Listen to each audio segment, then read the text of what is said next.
Сәлеметсіздер ме, құрметті студенттер? Әбілқас Сағынов атындағы Қарағанды техникалық университеті химия және химиялық технологиялар кафедрасы флотациялық реагенттер және олардың қолданылуы пәні. Бұл дәрістің авторлары техника ғылымдарының кандидаты доцент Акимбекова Бақыт Базыловна, аға оқытушы Амирхан Алма Амирхановна. Бірінші дәрісті жалғастырайық. Тақырыбы флотация реагенттердің тағайындауы және олардың классификациясы.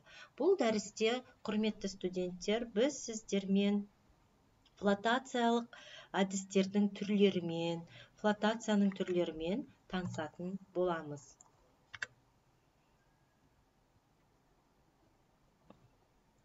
Пайдалы қазбаларды байытудың ең жиі қолданылатыны флотациялық байыту әдісі. Бұл әдіспен бөліп алуға қажетті минералдар ұнтақталған кен ішінен бөлінеді. Ұнтақтаудың мақсаты бағалы минералдардың кендегі сепкілдігіне байланысты. Бос жыныс минералдардың және бірнеше бағалы минералдар болғанда, оларды бір-бірінен өзара ажырату. Осы тұрғыдан қарасақ, барлық дерлік кен түрлерінде бағалы минералдардың белгілі бөлігі, ал түсті металдар кендерінде барлығы дерлік ұсақ сепкілді түрде кездеседі. Егер сепкілдік дәрежесі, мысалы 0,15, 0,2 миллиметрден артпаса, соған сәйкес кен сол ірілікке дейін ұнтақталса, басқа байыту әдістерімен бағалы минералдарды кеннен бөлу қиындайды. Не тіпті мүмкін болмайды. Осындай кендер тек флотациялы әдісімен ғана байытылады. Бұлармен қатар қара металдар кендерінің, көмірдің және химиялық шикізатты кендердің ұнтақты пайдалы қазбаларды пайдалануды флотациялық байыту әдісінің маңызы өте зор екенін және ең көп тараған байыту әдісі екенін түсіну қиын емес.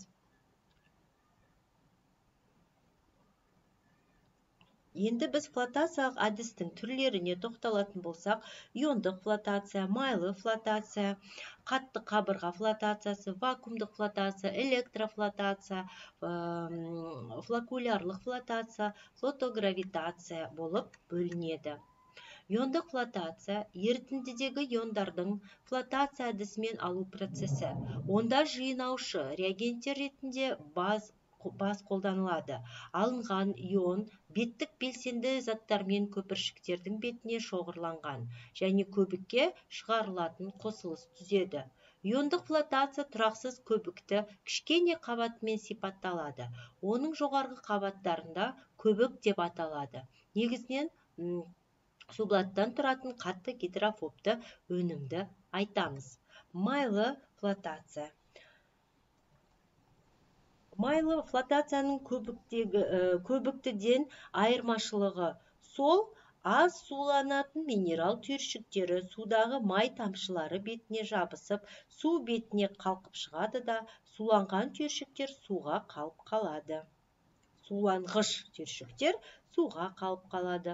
Флотацияның бастапқы даму кезеңдерінде кендерден оның ішіндегі басты бір минерал ғана не 2-3 бағалы минералдар болғанда олар бірігіп бір концентрат түрінде алынады. Біртіндеп көптеген зерттеулер жүргізу нәтижесінде бағалы минералдарды жекелеп бөлу алу, демек таңдамалы флотациялау технологиялары жасалды.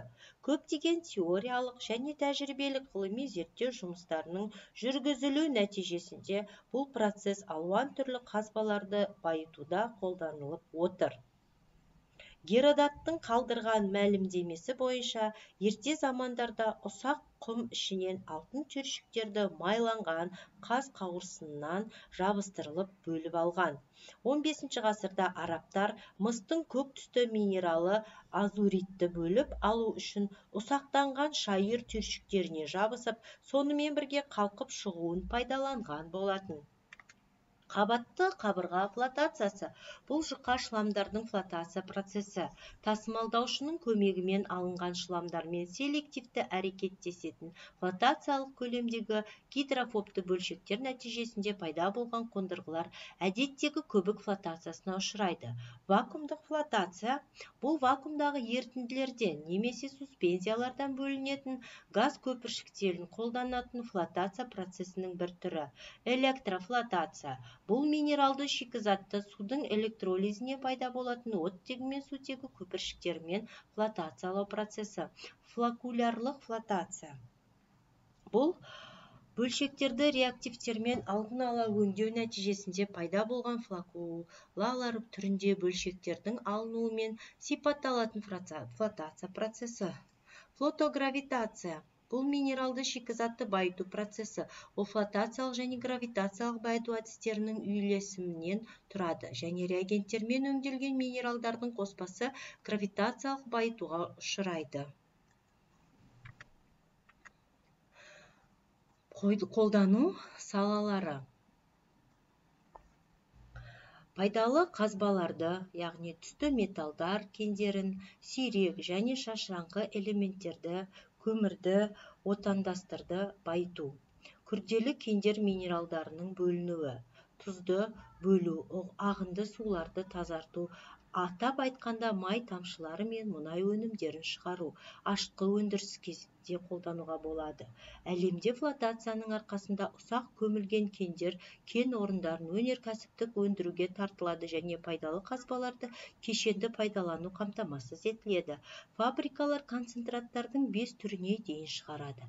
Кейбір жағдайларда флотация қалдықтары қалдық емес, құрылыс материалдары, ауыл шаруашылығына арналған тыңайтқыштар және басқа да мақсаттар үшін қолданылады. Флотация түсті металл кендерін байытудағы жетекші процесс. Айналмалы суды пайдалану енгізілуде бұл су объектілерінің ластануын азайтады. Ал құрметті студенттер, біз сіздермен флотацияның түрлерімен танысқан болатынбыз. Келесі дәрісімізде біз сіздермен осы пульпаның сұйық фазадағы флоторегенттерінің күйімен танысатын боламыз. Назар салып тыңдағандарыңыз үшін рахмет.